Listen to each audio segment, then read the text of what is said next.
Hi అండి. అందరు ఎలా ఉన్నారు? బాగున్నారా? ఈరోజైతే స్వీట్ షాప్‌లో దొరికే రిబ్బన్ పకోడా ఎలా చేయాలో చూద్దాం.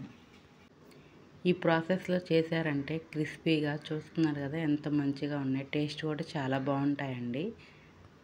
ఈ రిబ్బన్ పకోడా కోసం నేనైతే 2 కప్పులు శనగపిండి తీసుకున్నాను. అందులోనే కొంచెం వాము వేశాను. సాల్టు, కొంచెం పసుపు, కొంచెం కారం వేశాను. అవన్నీ బాగా మిక్స్ అయ్యేలా కలుపుకోవాలి ఫస్ట్. 2 కప్స్‌కి 1 ½ కప్ వాటర్ పోసుకోవాలి. 1 ½ కప్ పడతాయండి. నాకు అలానే పట్టాయి. బాగా కలుపుకోవాలి. సాఫ్ట్‌గా అయ్యే వరకు పిండి. శనగపిండి కదా చేతికి అంటుకుంటుందండి బాగా. చూసుకొని కలుపుకోవాలి. కలుపుకున్న తర్వాత ఇందులోనే బాగా హీట్ చేసిన ఆయిల్ లేదా బటరు, నెయ్యి వేసుకోవచ్చండి. నేనైతే ఆయిల్ వేసాను 2 స్పూన్స్. ఆయిల్ వేస్తే ఏంటంటే చేతికి అంటకుండా ఉంటుంది. చూసారు కదా పిండి ఎంత సాఫ్ట్‌గా చేతికి అంటకుండా ఉందో. ఒక 10 నిమిషాలు పక్కన పెట్టేసేయాలి.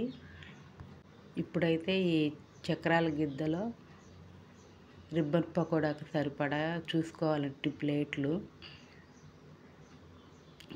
చూస్తున్నారు కదా! ఇదిగో ఈ ప్లేట్ అయితే తీసుకున్నాను నేను. రిబ్బన్ పకోడాకి ఇదైతే కరెక్ట్‌గా సెట్ అవుతుంది. పర్ఫెక్ట్‌గా ఉంటుంది అని. అంతా ఫిట్ చేసుకున్న తర్వాత పక్కన పెట్టేసేయాలి. ఇప్పుడైతే మనం పక్కన పెట్టుకున్న పిండిని చూద్దాము. చూస్తున్నారు కదా ఎంత మంచిగా ఉందో పిండి.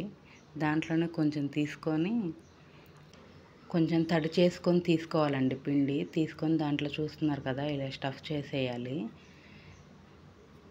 చేసేసి గన్నును కూడా ఇలా పెట్టేసుకున్న తర్వాత మనం ఆయిల్ హీట్ అయిందో లేదో చూద్దాము. ఆయిల్ అయితే మంచిగా హీట్ అయింది. నార్మల్ చక్రాల్లాగా వేసుకోవటమేనండి ఇది. ఇలా పర్ఫెక్ట్‌గా వచ్చేలాగా వేసుకోండి. ఇవి బాగా మీడియం ఫ్లేమ్‌లో పెట్టుకొని బాగా ఉడికించుకోవాలండి. లేకపోతే లోపలంతా మెత్తగా అలాగే ఉంటుంది, ఉడకదు. మంచిగా వేగిన తర్వాత తీసుకోవాలి. చూస్తున్నారు కదా! ఇదైతే వేగిపోయింది. ఇది ఈవినింగ్ టైం స్నాక్స్‌కి కానీ, టీ టైంలో తినడానికి కానీ చాలా అంటే చాలా బాగుంటాయండి.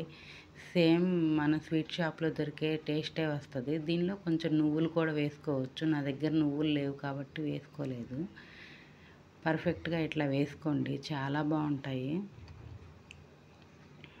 కారం కొంచెం తక్కువ వేసుకుంటే చిన్నపిల్లలు కూడా తింటారండి ఇష్టంగా. ఇదిగో చూస్తున్నారు కదా ఎంత మంచిగా వచ్చిందో.